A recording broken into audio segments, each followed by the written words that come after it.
I love it when a plan goes exactly as planned. Hello, greetings, general salutations, and welcome to Let's Play Earth Defense Force 2017. Last time we discovered there may be a correlation between ant size and the redness of that ant. This time I've got an exciting 3 missions, that's right, 3 missions, not 2 missions, but 3. Let's read the mission description for level 22, Traphead. Level 22, Traphead.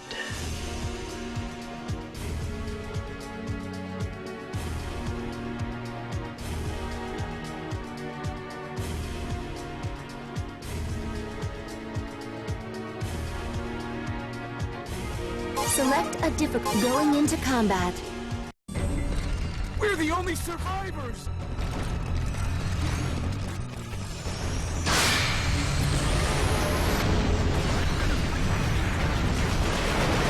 As you can see, we are currently stuck in a gorge. We want to get out this gorge because this gorge is full of enemies. In front of us, 1 Hector. Formerly 2 Hectors. Behind us, another pair of Hectors. On the hill, an additional pair of Hectors, and also loads and loads of ants. The Vegulta walking mech is pretty much ideal for getting out of the gorge, as we can tank a lot of damage and take out the 2 Hectors in front of us fairly easily. We do not want to hang around though, for it will be eaten by ants and we will be stuck in a deadly situation. You can also try and use the jump jets to climb the gorge. This little video in the corner is showing you an example of what can happen should you get stuck in the tunnel at the top there. Good things happen, I assure you. Who even knew that that tunnel was destructible? Who even knew? Anyway, that just about does it for the Vegulta. It has been melted by all this acid and we are on foot. Although to be fair, we don't want to be on our feet too much because rolling is faster. And we have a whole swarm of enemies behind us. Let's have a little swim. Let's not swim for too long though, because we can't fire our gun while we're doing it. According to the mission description, this mission takes place exactly 10 minutes after the previous mission finished.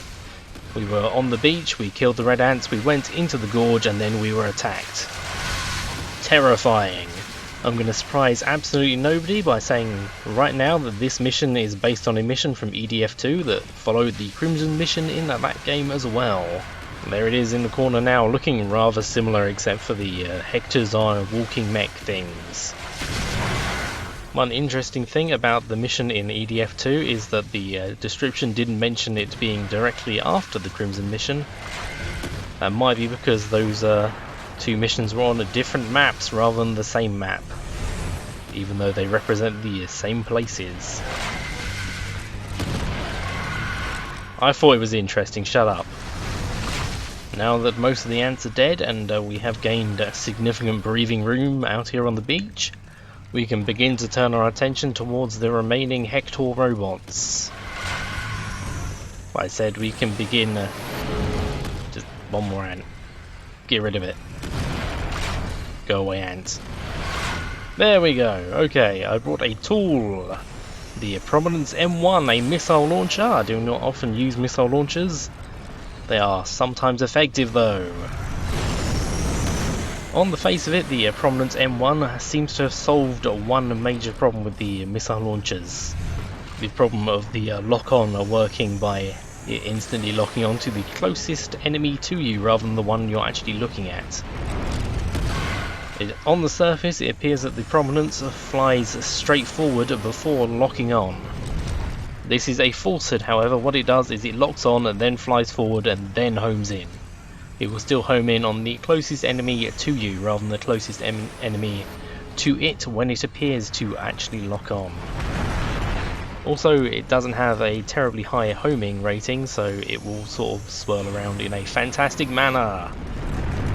See there, that one has gone all the way back to hit the other Hector. It's a real shame because if the Prominence actually homed in like it appears to, it would make it a much more useful homing weapon. Be much easier to aim it. As it stands though, it's no worse than most homing weapons with the bonus that you can actually dummy fire it at closer enemies. Handy. Sort of like a shorter range rocket launcher. We've got 1 more Hector left. Let's sort him out with our shotgun. Shotgun, of course, the best thing to use on Hector. Hector gets up in your face, give him a shotgun.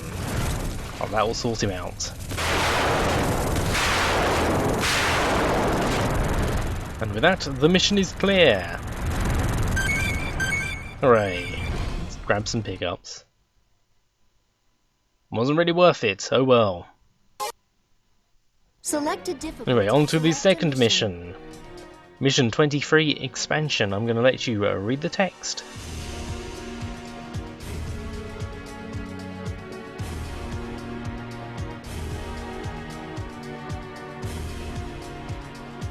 Expansion is a fairly tricky level on a higher difficulty, so I thought I would try something a little different this time. I've ascended to the very tip top of the level map utilising this handy helicopter. And now with a brazen act of freeform skydiving we shall capture a superior view of the proceedings. Activate sci-fi computer overlay. This mission tasks us with destroying 6 insect spawning holes, 2 each of ants, red ants and spiders. As you can see, these spawners are neatly arranged into 2 groups, one of 4 and one of 2. The group of 2 is near to our beginning point, right next to this air bike here. Naturally, we are not expected to fight alone, as there's a group of EDF soldiers at this position. They will not last long. Finally, there is a helicopter perched precariously upon the tall cylinder tower in the centre of this map. If we wish to access it, we must bring an explosive weapon in order to detonate the tower. Now we know the full layout of the level, but unfortunately knowing is only half the battle, so we must create a plan. Fortunately, I already have a plan, and I'll talk you through it as we execute it, so let's fall back into action now. Very, very slowly.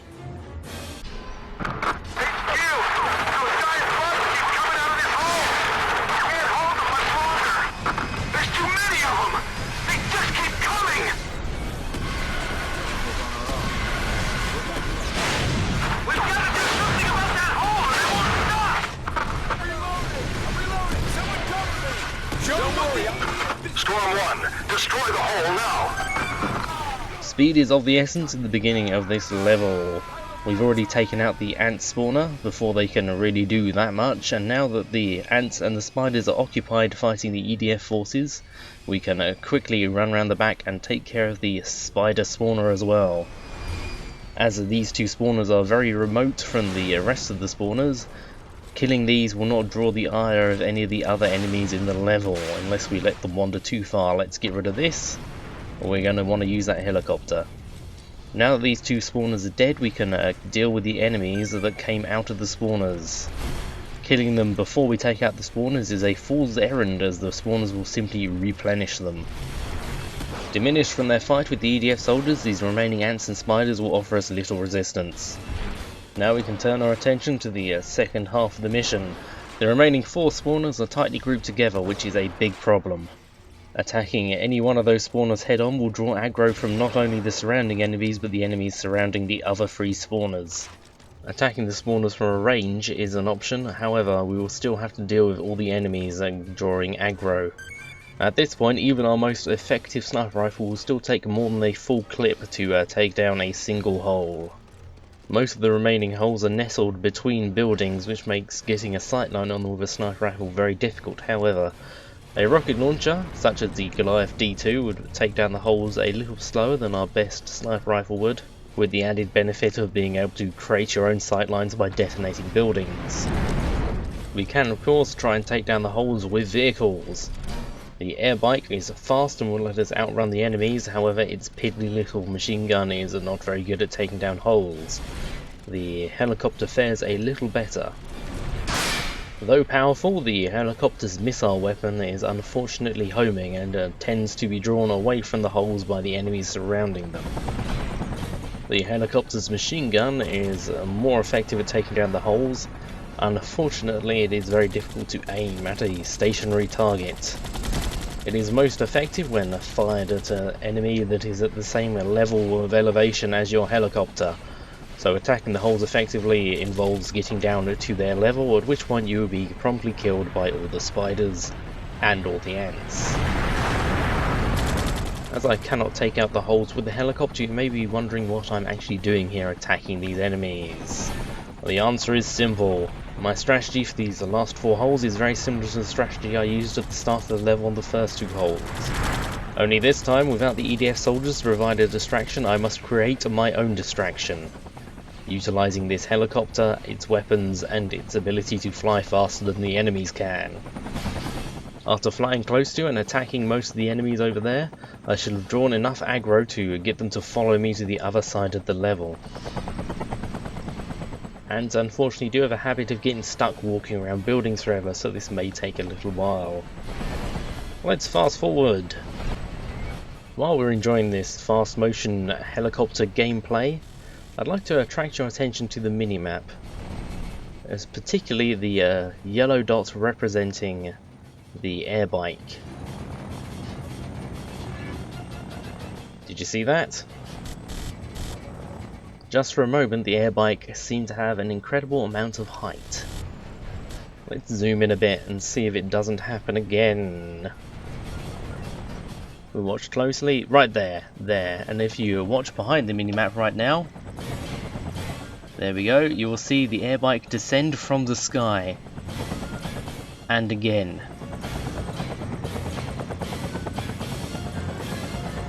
There we go. Peculiar indeed. Peculiar indeed. What is actually happening there is the air bike, for whatever reason, is falling through the floor. And what happens in this game if you fall through the map is that you will loop back around to the top of the map. Not quite sure why that happened, but it happened. Anyway, falling damage is a thing that doesn't exist in Earth Defense Force, thankfully, so we have descended to ground level. This is the first of the red ant spawners by the park here. We've got just a little while before the enemies make their way across the map to us, so we can dodge the very few that remain on this side. We can hopefully take down the remaining spawners before they get us. This is the second spider spawner, our definite priority. The second ant spawner is just around the corner from us, but I think it would be more prudent to rid us of the red ant spawner, simply because the red ant spawners spawn red ants, who are slightly tougher and take longer to kill. We don't want to deal with as many of them as we can. Looks like the enemies have just about reached us. We only have one ant spawner left. If we can avoid killing as many ants as is prudent, we should be able to deal with it swiftly. A single spawner on its own poses a little threat, and with the rest of the enemies at our back, we should have just enough room to get in there and get the job done. Then we just have to deal with all the enemies that are left. A harder proposition than dealing with the enemies remaining from the first 2 holes, but one that should pose little problems overall, for we have our shotgun and we have our rocket launcher. As I said previously, we are basically locked into having a rocket launcher with us if we want to use the helicopter, which we did want to use. This is a lot of enemies coming for us right now. So a reminder, if we had chosen to attack the holes from a range, this is exactly the amount of enemies that would have come down to try and kill us every time we damaged the hole. Naturally, these enemies would be between us and the hole, making it rather difficult to continue to do damage to the hole. And also, attacking the enemies before they got to us would summon more enemies respawning from the holes. Essentially, if you're going to do it from a range, you want to do it from an extreme range, and you want to kill the enemies when they get to you, so you don't draw aggro from them as they respawn. Still, we are very nearly done here, with merely 20 or so enemies remaining, I think. If there's one thing I've proved this episode, it is that the Governor 50 is very effective at shredding holes. So let's shred the holes of the remaining enemies as fast as possible.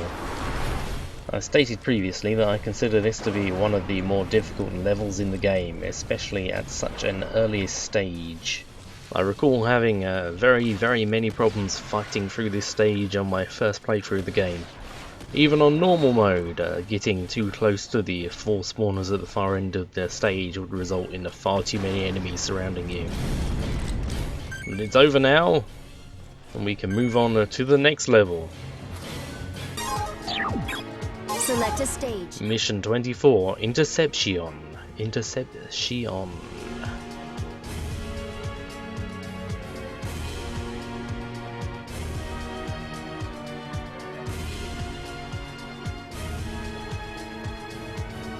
Selected. Initiating operation. This is HQ. Commence attack. Once again, here we are on the beach. There are drones in the sky and Hectors to our back. We have fought these enemies in this place before. To be honest, I'm not terribly fond of this level as it is not very challenging and doesn't really add anything new to the game. It feels like useless padding. Even the mission description mentions the next mission coming up more than it talks about this one. This unfortunately is a side effect of what I believe to be the biggest flaw of this game. Simply put, this game has less enemy variety than its immediate prequel EDF2. It follows the basic plot and structure of the first EDF game, which was only about 40 levels long. While it does borrow elements from EDF2, it doesn't borrow enough elements, in my opinion, to warrant its increased length. Making it similar in length to EDF2 but similar in content to EDF1 is a dire mistake, as is walking slightly forward in this mech, because here's the ocean. Don't touch the ocean. Oops, I touched the ocean. Should have walked backwards. Anyway, there's not really that much to talk about with this level, even though I brought along a silly free-firing grenade launcher. I unfortunately killed some EDF guys. They were dead men walking anyway. As I don't really have that much to say about this mission anymore, let's instead talk about this mission, but on the hardest mode in the game, Inferno mode. I'm going to pull up some footage in the corner here from my other save file on an older, different Xbox profile. One where I've been working through Inferno mode like I said I wouldn't, to unlock all the weapons like I said I wouldn't. I've got an awful lot more health in this mode, and also I have got two of the best weapons in the game, the AF-99 assault rifle and the Stingray 99 rocket launcher, which is a very, very, very good weapon indeed.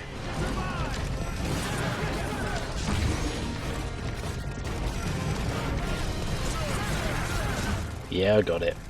Even compared to earlier missions, this mission isn't actually that difficult on Inferno mode.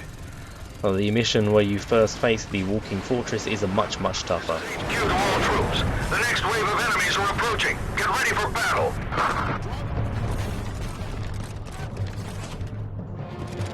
The second wave isn't that much tougher than the first wave on this level. We only have 4 Hectors, but a couple of them do have artillery cannons, which I guess is a slightly new thing. We've seen it before, but I guess not in this setting. Anyway, back to Inferno mode. On this map, especially when you begin on the beach and are faced with lots and lots of drones, Inferno mode can be a bit tricky. Drones do a lot more damage on Inferno mode and can chip away at your health quite effectively. The best way to survive them, I find, on this map, even though it is a little bit cheesy, is to head for this tunnel. Drones will find it very hard to get into this tunnel. They will manage it very occasionally, but for the most part you'll be able to stand outside and just shotgun or rocket launcher the tunnel entrance when they fly past it. It's not really necessary on this mission because there's not actually that many. Against Hectors it is a fairly effective solution as well, as they will sort of pile up at the entrance here. As you can see, you can sort of look through the wall as well to get a better look at them, but unfortunately being able to clip through the wall is a double-edged sword, as the Hectors are able to fire through the wall as well when they get close enough. Also, on another note, the Hectors may not appear to be able to enter the tunnel, but yes they can. They can enter the tunnel and they can still fire through the roof at you. It's a bit weird, but there you go. It's still quite an effective way to deal with them, as they will sort of bunch up and you'll be able to explode your missiles and rocket launchers at them much more effectively.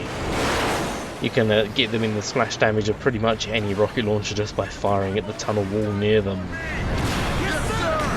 It's still not very advisable to get terribly close to the Hectors, especially on Inferno mode. Even 4,234 health is insufficient to survive that. That tiny sliver of health there that I just lost was actually more health than we begin the game with. Back in the real world, we're in a tank. Artillery Hectors are the easiest Hectors to take out with a tank, especially in close quarters. The slow-moving purple projectiles are very easy to avoid. Their machine gun fire, however, is not. One left. That's exactly why God gave us shotguns.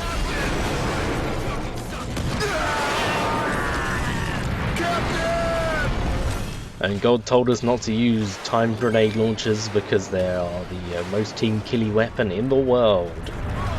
Don't waste your bullets! Roger. I thought that was an impact grenade launcher when I brought it with me. Anyway, that's it for today. See you next time, maybe. Bye.